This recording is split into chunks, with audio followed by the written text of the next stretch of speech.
Good evening, what is up people? This is another episode of Wisdoms. I've got some Dead Space for you here.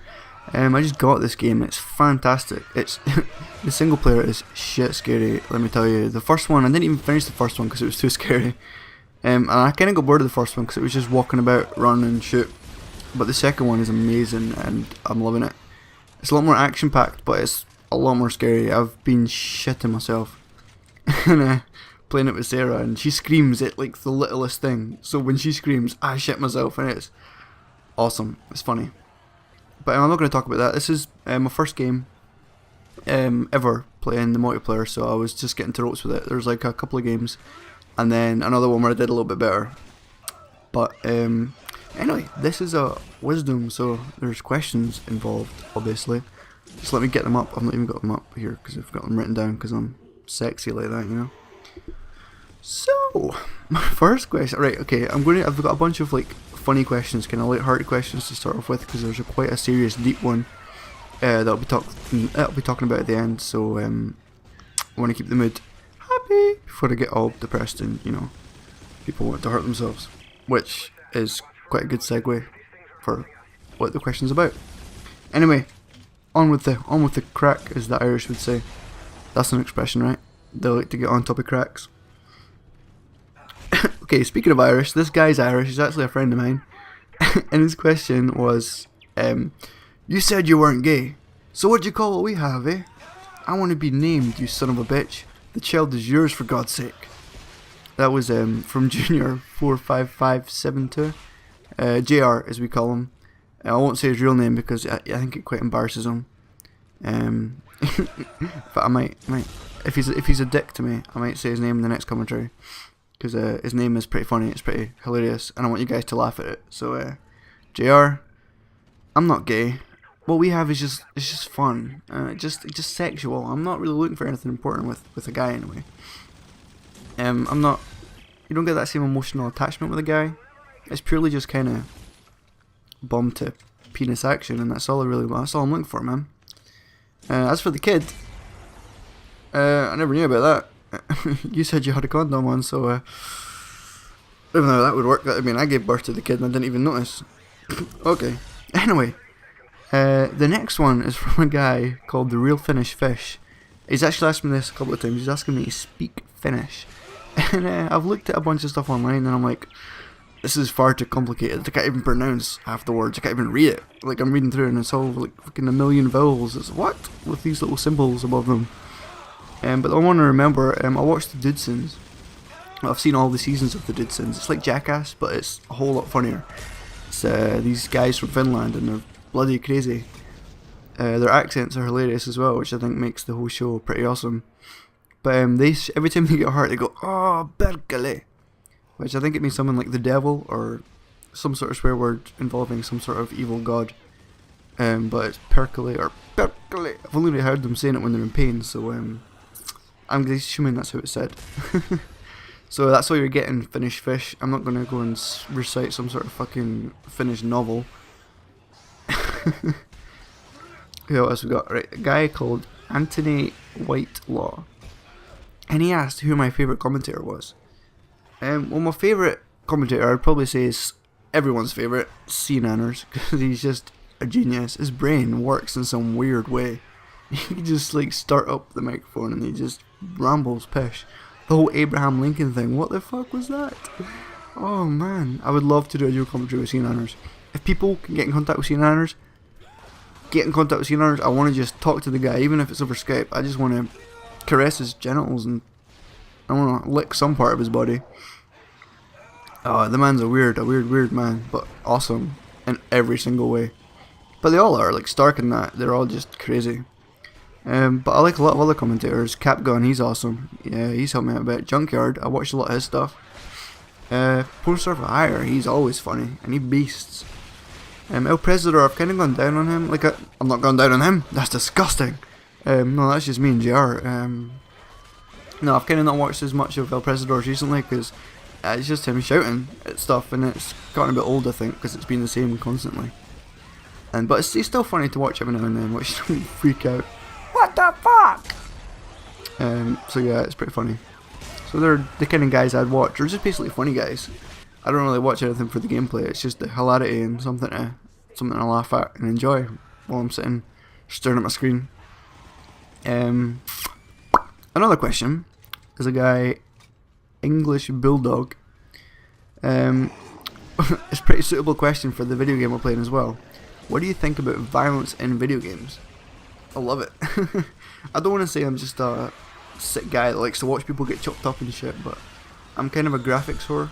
So if something's got good graphics, it really appeals to me. Even if the game's shite, the story could be shite, but if it looks beautiful, I'll sit and play through the whole thing just to be in awe and calm everywhere. My balls tighten up, and every time I play Killzone 2, my balls are like in pain with the fucking... Oh man, crusty underwear. That's the one word I could use. Crusty underwear is the only word I can think of. But yeah, if a game has good graphics and blood and gore, something that makes you go, oh, is amazing. God of War 3. When you rip off Helios's head, woof, you see the skin stretching. It's intense. I love things that kind of make your stomach churn, but you cannot look away. You just have to watch it. And Dead Space is a great example, like limbs flying everywhere. Just ripping people's heads off, they roll away, and there's like these people that are, they're made of people, so they're all like body parts and stuff. It reminds me of The Thing. Sorry, my nose has just started to get a bit stuffy. I've not really seen The Thing. My girlfriend, she's got it and she's obsessed with it, she loves it. We tried to watch it, but it was like 4 in the morning and we were getting really sleepy, so it was like, okay, we'll watch this another time. But the beginning bit with the dog, fucking hell. It's worse than stuff you've seen in Dead Space. But they're making a prequel to it. It's coming out this year, I think. That should be pretty awesome, so I'm looking forward to that. And I'm going to watch The Thing sometime with Sarah, because it's actually sitting here, she left it here.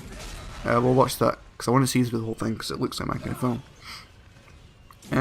So yeah, violence in video games, I love it. I don't really think it's suitable for kids. There are a lot of kids that play these sort of games. 12-year-olds and shit. In fact, I was playing this online, this game or the game after this, there was kids and high voices. It was just really irritating because they were shouting about it, and it's like, dude, like Call of Duty's an 18, and I'm pretty sure the reason they put it in 18 is so that kids don't get it. It's not because it's too sweary, too violent, too gory. It's because they don't want fucking annoying kids on their servers. But there's obviously bad parents out there that are going to buy their kids these games, so what can you do, eh? Anyway, now it's time for the serious question. All the hilarity and fun times are over. So if you want to put on your serious hats, your serious faces, do that right now. If you want to get all your laughs out right now, just think of a punching kitten. A punching kitten, an actual kitten running about punching people on a bike with a hammer on his head. Okay, right, serious. This is from a guy. He said I could say his name, but I don't really know if I want to because it's quite a serious thing. So I'll just leave it because it doesn't matter. I don't think you people want to be messaging him about it. But so his question is, do you think that there needs to be more awareness of self-harming and a lower taboo in society about it?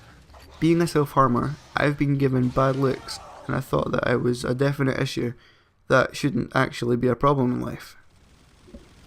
Well, it is an issue and it is a problem, obviously. You shouldn't really be hurting yourself, and I don't want to be the kind of person that's going to say, dude, go seek help, because that's the last thing you want to hear. To be honest, I don't really understand the whole notion of hurting yourself. I wouldn't do it. I've been in shit places before, and I don't think I would want to hurt myself. I've never physically tried to hurt myself. When I die in Call of Duty, I'll bite my... Okay, when I die in Call of Duty, if I get like a bad death, like a camper or something, I bite my finger. I think it's kind of like punishment. Like I literally just put my finger up to my mouth and I bite it to the point I've got teeth marks, kind of like stressed out, like, oh, you fucking bitch.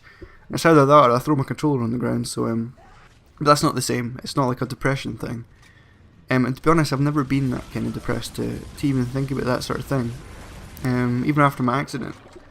The thing that kind of got me through a lot of that was thinking that there's always someone worse off than you. And I know it doesn't get rid of the feeling, it doesn't get rid of the whatever you are feeling, and I know it's going to be pretty bad if you're hurting yourself.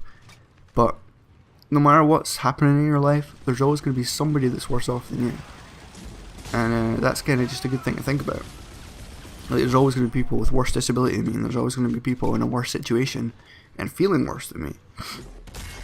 And I think a lot of people in this guy's situation who are depressed or have really deep emotional I don't know, regrets, or I don't know what causes it, because I've never been that way, but they feel they don't have people to talk to, or they feel they don't want to talk to people because they're embarrassed about it, or the people won't understand. But trust me, dude, the best thing you can do is talk to people. And when I get upset or I get down, I talk to people, and I don't let it sit in my belly and just conjure up some sort of dark thoughts, because that's not what you want. And I can guarantee your friends or your family, they'll understand, and they'll be more than willing to help. You won't have anyone that's going to go, oh my god, you hurt yourself, you're just a dick, go and do it, you deserve to cut yourself, because that is just horrible. No one's like that.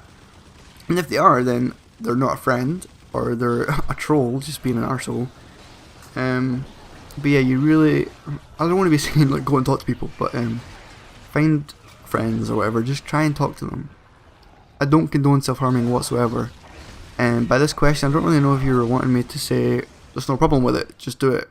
Yeah, I really don't think it's an acceptable thing to be doing to yourself, but I don't want to be judging you about it. I don't want to be, you know, I don't know what to say. I'm just saying pretty much that I don't condone it. I really don't really understand the notion of it, and I'm not going to say it's unacceptable, because it's not like it's a bad thing that I'm going to get on your case for. I feel bad. I don't, because I've known people that hurt themselves or have hurt themselves, and I think it's kind of scary for people that don't do it and don't understand it, because one, they don't know what to say. Someone's like, oh yeah, I've cut myself. It's like, well shit, well, are you okay? You're like, of course they're not okay, but you don't really know how to help them. There isn't really a way to help someone like that. It's just something you've obviously got feelings that you need to overcome, and my suggestion is get them out in the open. Tell somebody impartial. Message me, I'll happily talk to you. I'll give you my Skype, I'll sit and have a conversation with you over Skype about things if you want. But talk to somebody, family, friends, someone on the internet. Well, maybe not the internet, they're full of trolls, they might just want to kill you and go, you fucking hurt yourself. No, don't. But seriously, get things off your chest. It helps a hell of a lot. Trust me. So, depressing this over, the game is about over. Dead Space is awesome, guys. If you haven't got it, get it. It's good. And also, leave me questions. I've run out of questions. I would love some questions. So yeah, thanks for watching. Woo!